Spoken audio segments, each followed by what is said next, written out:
Recevez nos salutations amicales partout où vous résidez actuellement dans le monde. Merci d'avoir répondu au rendez-vous. La vidéo d'aujourd'hui met fin à la série d'informations sur les conduites à tenir en cas de catastrophe naturelle au Canada. Elle sera consacrée au chapitre des tornades et tsunamis au Canada. L'information étant capitale, nous ne cesserons jamais d'inviter tous ceux qui veulent immigrer au Canada à s'abonner au cabinet Canada sans frontières afin d'être suffisamment informés pour savoir quel pas poser dans le processus d'immigration au Canada. Permettez-nous de vous poser cette question pour la dernière fois. Où voulez-vous résider au Canada? Sachez que certaines régions au Canada ont un risque élevé de catastrophes naturelles. Le savoir plus tôt vous évitera de commettre certaines erreurs fatales. Pour ce faire, abonnez-vous, simplement, au cabinet Canada sans frontières. Et vous réussirez votre projet d'immigration au Canada en atteignant tous vos objectifs que vous vous êtes fixés au départ. Souvenez-vous de liker la vidéo. Partagez cela massivement avec vos frères et sœurs, vos amis, bref vos proches, qui planifient d'immigrer au Canada. Laissez vos questions dans la section de commentaires et nous nous ferons le plaisir de vous répondre.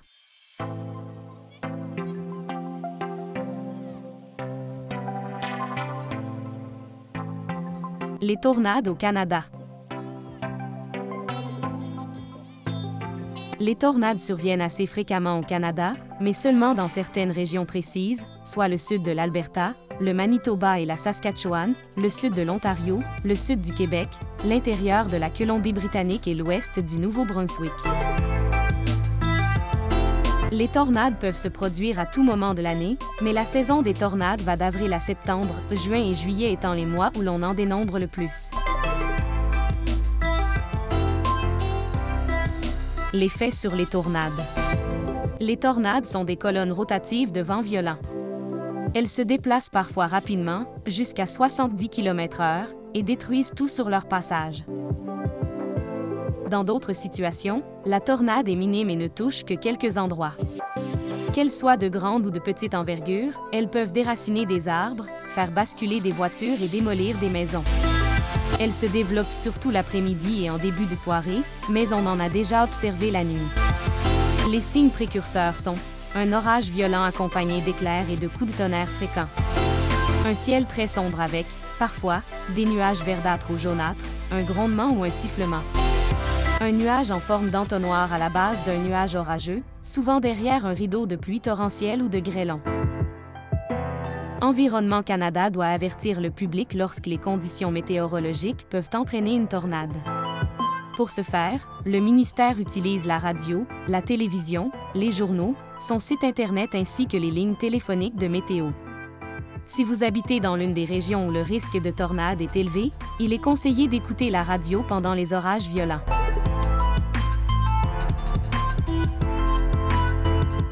Que faire durant une tornade? Si vous êtes à la maison, descendez au sous-sol ou abritez-vous dans une petite pièce intérieure au rez-de-chaussée, comme une salle de bain, un garde-robe ou un couloir. Si vous n'avez pas de sous-sol, protégez-vous en vous mettant à l'abri sous une table ou un bureau lourd. Surtout, éloignez-vous des fenêtres, des portes et des murs extérieurs. Si vous avez une ferme, le bétail entend et ressent à l'avance les tornades. Si votre famille ou votre maison est à risque, ne vous occupez pas du bétail. Si votre sécurité personnelle n'est pas en péril, vous pourriez n'avoir le temps que d'ouvrir des voies d'échappement pour le bétail. Ouvrez la barrière et, si cela est une nécessité, quittez la région vers la direction opposée de la trajectoire prévue de la tornade. Si vous êtes au bureau ou dans un immeuble d'appartement, abritez-vous dans une pièce intérieure ou dans un couloir, idéalement au sous-sol ou au rez-de-chaussée. N'utilisez pas les ascenseurs. Éloignez-vous des fenêtres. Si vous êtes dans un gymnase, une église ou un auditorium, les bâtiments imposants avec des toits immenses peuvent s'effondrer si une tornade les touche. Si cela est possible, mettez-vous à l'abri dans un autre bâtiment. Si vous vous trouvez dans un tel bâtiment et que vous ne pouvez le quitter, mettez-vous à l'abri sous une structure solide comme une table ou un bureau. Ne restez pas dans la voiture ou dans une maison mobile. Près de 50% des décès causés par les tornades se produisent dans des maisons mobiles. Mettez-vous à l'abri ailleurs, de préférence dans un bâtiment ayant une structure solide. Si aucun abri n'est à votre portée, étendez-vous dans un fossé, loin de l'automobile ou de la maison mobile. Soyez à l'affût des inondations causées par les averses et soyez prêts à vous déplacer. Si vous êtes en automobile, si vous voyez une tornade à l'horizon, rendez-vous dans l'abri solide le plus près. Si la tornade est proche, sortez du véhicule et réfugiez-vous dans une dépression, comme un fossé. Dans toutes les situations, restez le plus près du sol possible, protégez votre tête et repérez les objets volants. Ne tentez pas de vous approcher des tornades, elles sont imprévisibles et peuvent changer de trajectoire abruptement. Les tornades sont trompeuses. Elles peuvent sembler être stables, quand en réalité, elles se dirigent vers vous.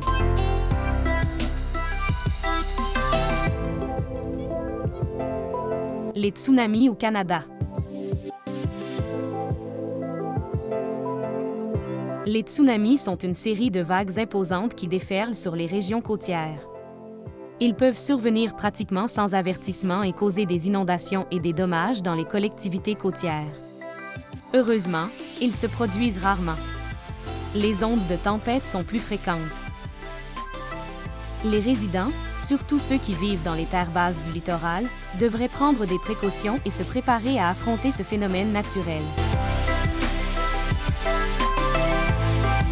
L'effet sur les tsunamis. Les tsunamis sont une série de vagues imposantes provoquées par des événements, comme des tremblements de terre sous-marins, des glissements de terrain, des éruptions volcaniques et, moins fréquemment, des impacts de météores.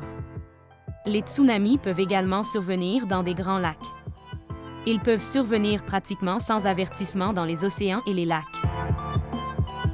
Un tsunami peut être causé par une perturbation importante chargée d'énergie, mais relativement de courte durée, dans le plancher océanique. Les vagues d'un tsunami peuvent franchir l'océan à une vitesse élevée, soit 800 km/h, ce qui correspond à la vitesse d'un avion à réaction. Lorsque les vagues d'un tsunami s'approchent d'une côte et que la profondeur de l'eau diminue, leur vitesse diminue, mais leur hauteur s'accroît au fur et à mesure que leur longueur décroît. Dans 20 mètres d'eau, la vitesse des vagues atteindra 50 km/h. Les tsunamis se produisent lorsqu'une ou plusieurs vagues se suivent avec un décalage de quelques minutes, voire quelques heures. Les vagues d'un tsunami peuvent être d'une hauteur de 60 mètres ou plus, soit la hauteur d'un bâtiment de 10 étages.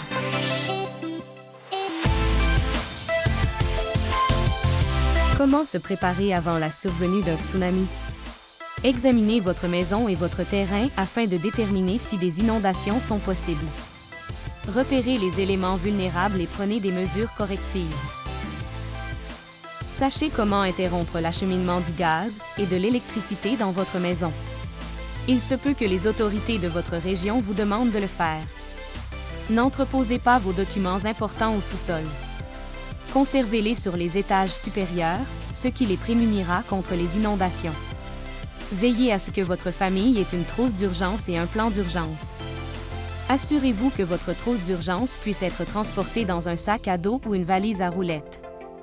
La division de l'ambulance Saint-Jean de votre région peut vous apprendre les premiers soins et la réanimation cardiaque. Au bureau de la Croix-Rouge de votre région, on peut vous apprendre des techniques de survie dans l'eau par l'entremise de séances de formation sur la nage et la navigation. Si vous avez des questions ou désirez en savoir davantage sur les procédures d'évacuation, communiquez avec votre organisation de gestion des urgences ou le service de police ou d'incendie de votre région. Les avertissements de tsunami. Un des signes précurseurs d'un tsunami est un tremblement de terre de très grande envergure qui dure plus de 20 secondes. Lorsqu'une région est frappée par un tremblement de terre de très grande envergure, il faut être conscient que les côtes situées près de l'épicentre du tremblement de terre pourraient être frappées par un tsunami. Un signe plus immédiat et inquiétant de l'approche d'un tsunami est une diminution rapide et inattendue du niveau de l'eau sous ce qui est normal pendant la marée basse. Cela peut se produire quelques minutes avant que la côte ne soit envahie par un tsunami. Et il s'agit du seul signe observable près des côtes qui sont situées trop loin de l'épicentre du tremblement de terre pour l'avoir ressenti. Un tsunami peut également survenir pratiquement sans avertissement. Les sismologues de Ressources naturelles Canada surveillent de tels événements à toute heure de la journée. Lorsqu'un tsunami risque de se produire, on émet le plus rapidement possible un avertissement aux médias et aux municipalités dans les régions qui pourraient être touchées.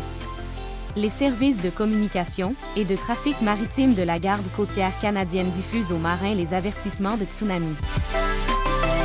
Lorsque vous prenez conscience d'un avertissement de tsunami, rendez-vous, si vous avez le temps, dans un endroit plus élevé.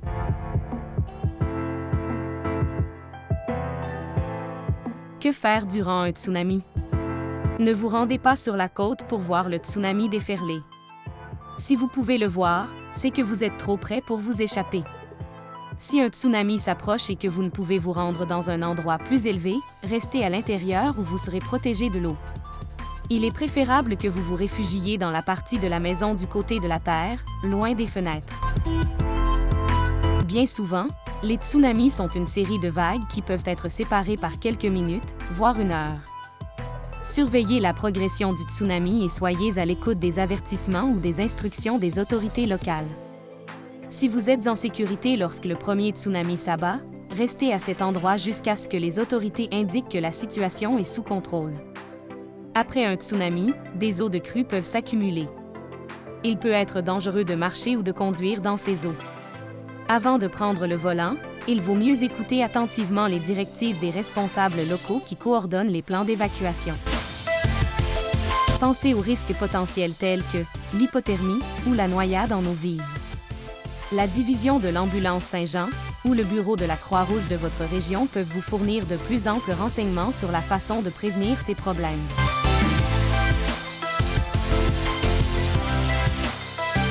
Voici ce que nous avons à vous présenter aujourd'hui pour mettre fin à la série d'informations sur les conduites à tenir pendant les situations d'urgence vitale au Canada. Retrouvons-nous dans notre prochain épisode pour la suite d'autres informations sur la réalité de vie au Canada. Merci de liker la vidéo et surtout de vous abonner au cabinet Canada sans frontières pour réussir votre projet d'immigration au Canada. Cabinet Canada sans frontières, immigrer au Canada en toute assurance.